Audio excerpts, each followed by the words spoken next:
What do you love about the animated format? You're no stranger to it. You don't really know what's going to happen when you step into the booth, and you've got a lot of good people, good talented people there to guide you and nudge you and tell you what they want. And I trust them because they write really well, and it's so difficult to get these things going. There's so many people involved that you don't want to let them down.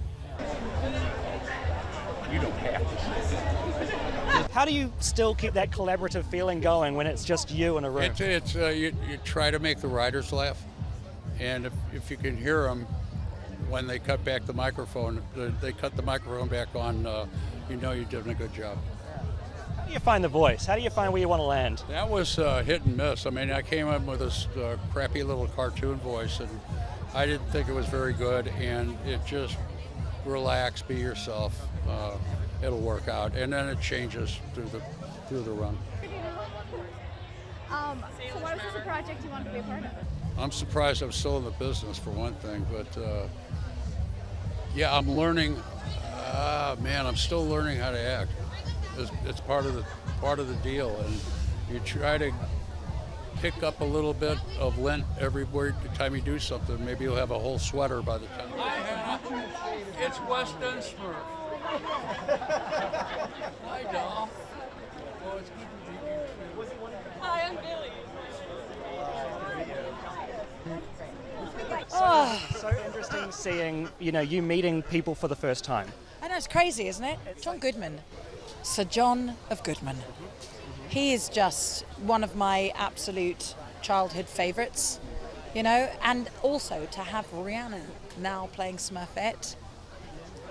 Chef's kiss casting, yeah. I just think it's so interesting how, you create something together, but you haven't met, No, isn't that amazing how they put it together? The director and I were just talking about that you just, if they get the casting right of those things, there's a perfect alchemy without even meeting each other, because it's all about the voice work. All right, that's a little better.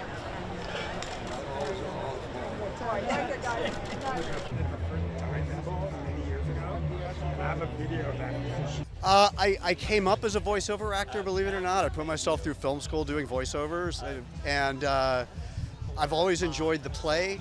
I think for a lot of people who enter show business young, I started very young, like 8, 9 years old.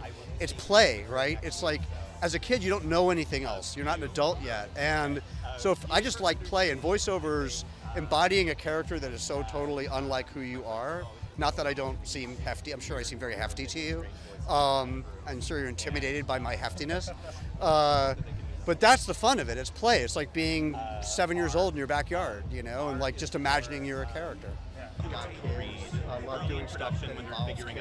I've directed a lot of kids stuff. I enjoy the varied nature of this craft. And look, animation is more collaborative, I'd say, than almost any other form of entertainment in terms of the army that it takes to make these things. Both in front of and behind the camera. So it certainly feels like a collaborative experience, but you're right. You're in a silo. Like I haven't, other than the cast I know already, I haven't met anybody who's on this thing.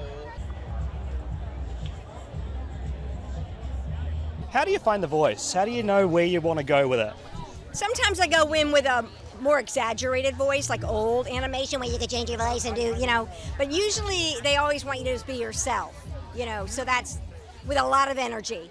But, you work with a really good director like Chris Miller, and he just kind of pulls it out of you, and then you forget what you did, and then they do playback, and then you're like, oh, yeah, that voice, and, process, my least favorite word. Yeah. Is it easier or harder to, I guess, express emotion through a voice without being seen? I think it's easier for me because I'm not a crier. I'm not that kind of actor. I'm not like a actress or drama. So it's easier to hide behind it a little bit when you're just doing the voice for it, I think, for me. Nice. And you've done, you do so much.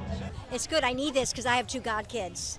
And anytime I can do anything that involves children, I'm like, oh yeah, because it gives me street credibility. When I go out to the suburbs, I am somebody, you know what I mean? So that's the audience I'm really trying to target to. Will go back to emotions throughout their whole life. I've carried the emotions of someone else. Yeah. Oh, you got it? I failed. I should have. Damn it. It will be heartbreaking.